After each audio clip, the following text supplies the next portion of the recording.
Hartlik goeiemôre, mag die Here u baie ryklik seën en sy wonderlike doel in die hart en lewe ook so bereik dan.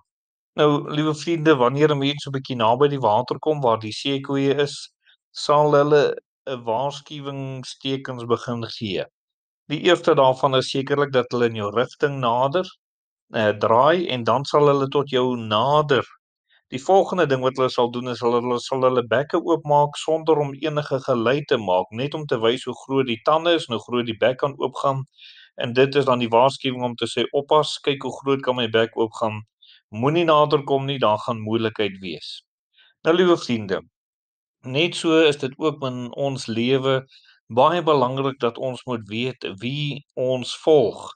En daarom wil ek eintlik vir u die vraag so omvra vanoggend en dit is: wie volg u?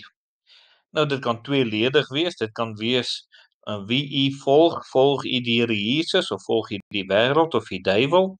Of wie volg in u voetspore as u nou voorloop, wie volg u? En waartoe sou u hulle dalk lei as hulle in u voetspore ook volg? U sien, as ons in die Here Jesus se voetspore volg, sal die wat agter ons loop sekerlik dan ook in die Here Jesus se voetspore volg, as ons in die Here se voetspore sekerlik so bly. Nou in Eksodus 23 vers 2 staan daar: jy mag die meerderheid nie volg in verkeerde dinge nie. En jy mag in 'n regsaak geen getuienis aflê agter die meerderheid aan om die reg te verdraai nie. Nou wat 'n geweldige saak is hierdie, en as ons nou wil praat van groepsdruk, hier is 'n teksvers wat handel oor groepsdruk en daar word baie duidelik gesê: moenie die meerderheid, wanneer hulle 'n verkeerde ding doen, moet hulle nie volg nie. Bly jy doen wat reg is en bly jy staan by wat reg is en moenie ter wille van mense 'n uitspraak maak nie. Maak altyd 'n uitspraak ter wille van die Here en om die wil van die Here te laat geskied. Dis baie belangrik dat dit moet gebeur. So het dit by 'n geleentheid gekom dat die volk in hierdie opsig getoets was. En ons lees in Numeri 14 vers 24: maar my knegt Kaleb, omdat 'n ander gees in hom was en hy volhard het om my te volg, hom sal ek bring in die land waarin hy gekom het en sy geslag sal dit in besit neem. Nou ons ken die verhaal van die 12 verspieders en hoe Kaleb dan een van die was wat die meerderheid nie gevolg het nie. Hy het presies gedoen wat die Here gesê het dat hy moet doen. Hy moenie die meerderheid in die verkeerde volg nie.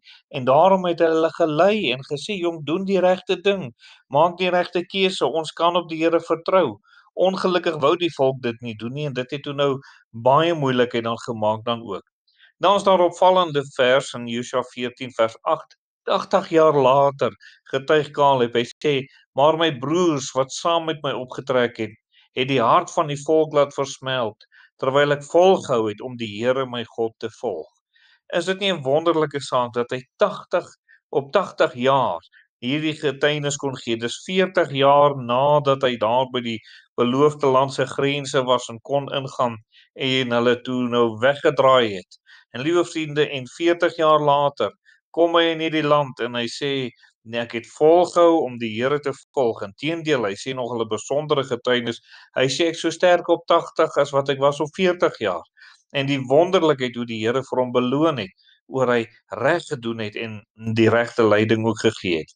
In Rigters 3 vers 28 sê U het vir die volk, hy sê: "Toe sê hy vir hulle: volg my, want die Here gee julle vyande die Moabiete in julle hand."